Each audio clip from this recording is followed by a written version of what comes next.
नमस्कार, public news देख रहे हैं आप। कांग्रेस पार्टी के एक एक्स मुख्यमंत्री हैं जो गांधी परिवार के बेहद करीबी माने जाते हैं। उनके ताल्लुकात हैं राहुल गांधी, प्रियंका गांधी वाड्रा और सोनिया गांधी से। उनको गांधी परिवार का एटीएम भी कहा जाता है। अब 3,500 करोड़ के घोटाले में बुरी तरीके से फंसते नजर आ रहे हैं। एंटी करप्शन ब्यूरो और जो आर्थिक अपराध शाखा है उनकी तरफ से 3800 पन्नों की एक चार्जशीट दाखिल की गई है। एक आरोप पत्र दाखिल किया गया है। इसमें 3,500 करोड़ के घोटाले का जो खुलासा किया गया है, जिसमें मुख्यमंत्री के बेटे ने ही खुद 50 करोड़ की रिश्वत खाई है, 250 करोड़ की घूस खाई है। छत्तीसगढ़ के पूर्व मुख्यमंत्री भूपेश बघेल, जिनकी सरकार ने तकरीबन 3,500 करोड़ का शराब घोटाला कर डाला। दिल्ली का जब शराब घोटाला निकलकर सामने आया था तो हमें लगा कि इससे बड़ा कोई घोटाला हो ही नहीं सकता, क्योंकि यहाँ पर सैकड़ों में बात की जा रही थी। लेकिन यहाँ पर तो घोटाला कई हजार करोड़ से ऊपर निकल चुका है। 3,500 करोड़ का यह घोटाला एंटी करप्शन ब्यूरो और जो आर्थिक अपराध शाखा है उन्होंने रजिस्टर किया है और बाकायदा भूपेश बघेल के बेटे चैतन्य बघेल को इसमें मेन किंगपिन बनाया। चैतन्य बघेल हैं जो कि पूर्व मुख्यमंत्री का बेटा है, जिसके गांधी परिवार से बेहद ही करीबी संबंध है। वह फिलहाल न्यायिक हिरासत में है, उससे पूछताछ की जा रही है। इस मामले में आर्थिक अपराध शाखा और एसीबी ने अब तक का सबसे बड़ा जो है खुलासा किया है और कोर्ट में एक डॉक्यूमेंट दाखिल किया है। 8वीं सप्लीमेंट्री चार्जशीट दाखिल की है, जिसमें पूर्व मुख्यमंत्री भूपेश बघेल के बेटे चैतन्य बघेल को इस घोटाले के हिस्से के रूप में तकरीबन 200 से 250 करोड़ मिले हैं। यानी कि यह जो एक हिस्सा है, यह एक छोटा सा हिस्सा है उस 3,500 करोड़ में, जिसमें पूर्व मुख्यमंत्री के बेटे चैतन्य बघेल को उनके हिस्से के तौर पे दिया गया। 3800 पन्नों के इस दस्तावेज में चैतन्य बघेल को मुख्य आरोपी के तौर पे नामित किया गया है और जांच एजेंसी के मुताबिक साल 2018 से 2023 के दौरान कांग्रेस की जब छत्तीसगढ़ में सरकार थी तो उस दौरान आबकारी विभाग में एक अवैध सिंडिकेट यानी कि पूरा का पूरा एक वसूली रैकेट काम कर रहा था। शुरुआत में यह घोटाला 3,000 करोड़ का बताया जा रहा था, लेकिन ताजा जांच के संकेत अब यह साफ तौर पे बता रहा है कि यह घोटाला की जो राशि है वह बढ़कर के 3,500 करोड़ के आंकड़े को पार कर रही है। किंगपेन की भूमिका में थे भूपेश बघेल का बेटा चैतन्य बघेल, जो न्यायिक हिरासत में है। चार्जशीट के मुताबिक जो एंटी करप्शन ब्यूरो और आर्थिक अपराध शाखा की तरफ से दाखिल की गई थी, उसमें चैतन्य बघेल सिंडिकेट के कोऑर्डिनेटर के रूप में काम कर रहे थे। यह दावा किया गया है। एओडब्ल्यू की माने तो सौम्य चौरसिया, अरुणपति त्रिपाठी, अनिल टुटेजा और अनवर ढेबर के व्हाट्सएप चैट को खंगालने के बाद यह बड़ा खुलासा हुआ। चैतन्य बघेल को लेकर हो रहे बड़े खुलासे के बाद यह माना जा रहा है कि उन्हें अभी लंबे समय तक जेल में रहना पड़ सकता है। उन्होंने अनिल टुटेजा, सौम्या चौरसिया, अरुणपति त्रिपाठी और निरंजन दास जैसे अधिकारियों के बीच में कोऑर्डिनेटर के रूप में काम किया और जमीनी स्तर पर नेटवर्क संभाल रहे अनवर ढेबर, अरविंद सिंह और विकास अग्रवाल के बीच में समन्वय की भूमिका निभाई। यानी कि जो चैतन्य बघेल है, उनके पिताजी भूपेश बघेल मुख्यमंत्री थे छत्तीसगढ़ के, तो जब पिताजी मुख्यमंत्री हैं तो उनके ऊपर और क्या हो सकता है। तो कोऑर्डिनेटर का काम कर रहे थे चैतन्य बघेल इस पूरे के पूरे सिंडिकेट को चलाने के लिए, और इस सिंडिकेट में इतने बड़े पैमाने पे उन्होंने खुद 200 से 250 करोड़ की घूसखोरी खाई, जैसा कि इन्वेस्टिगेटिव एजेंसी की तरफ से बताया गया। आरोप है कि चैतन्य ने अपने रसूख का इस्तेमाल करके इस वसूली रैकेट को प्रशासनिक और नीतिगत सुरक्षा प्रदान की।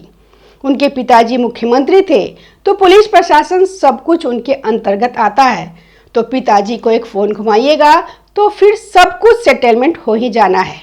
आरोप है कि यह पैसा नगद में ठेकेदारों को भुगतान, फर्जी बैंक एंट्री और फ्लैट खरीदने के बहाने उपयोग किया गया।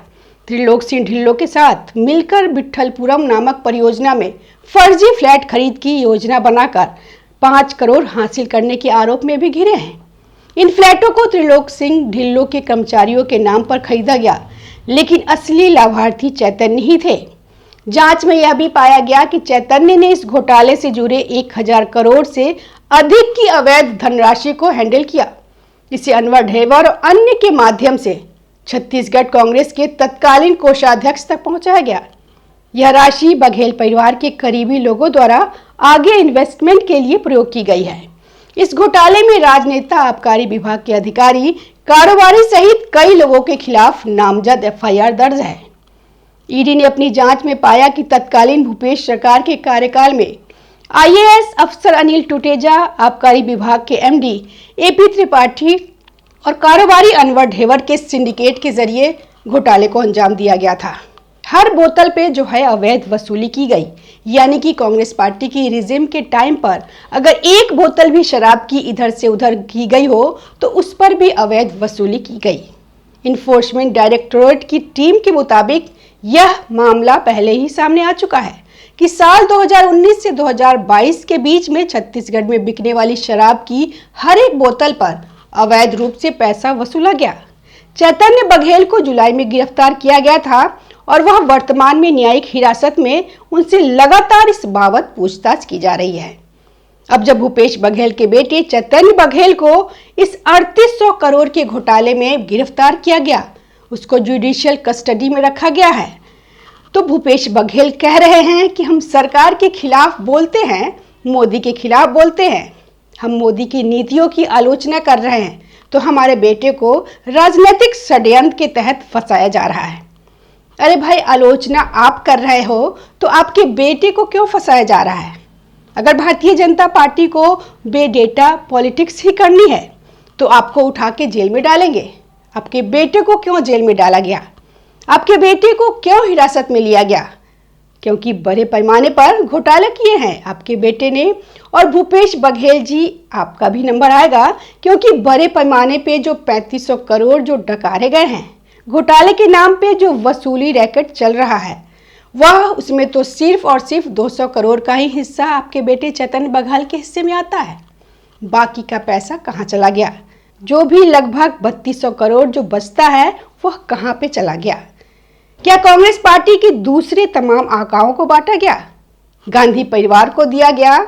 इन्वेस्टिगेटिव एजेंसी जांच कर रही है, क्योंकि जो नेता गांधी परिवार का करीबी हो सकता है और कोई भी स्टेट गवर्नमेंट राज्य का मुख्यमंत्री है, अगर एक भी रुपए की हेराफेरी करते हैं तो यह हो ही नहीं सकता कि उसकी जानकारी उच्च नेतृत्व को पता ना हो।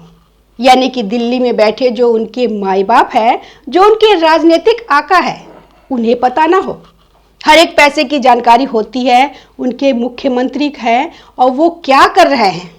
अब जैसा कि जो आपराधिक शाखा है और एंटी करप्शन ब्यूरो है, उन्होंने कहा है कि साल 2019 से 2023 के दौरान वहां पर हर एक बोतल पर अवैध वसूली की गई। तो यह जो अवैध वसूली की जा रही थी, यह कहां चली गई? यह अवैध वसूली जो है, ऐसा तो है ही नहीं कि चैतन्य बघेल और भूपेश बघेल ही अपनी जेब में रख के चले गए।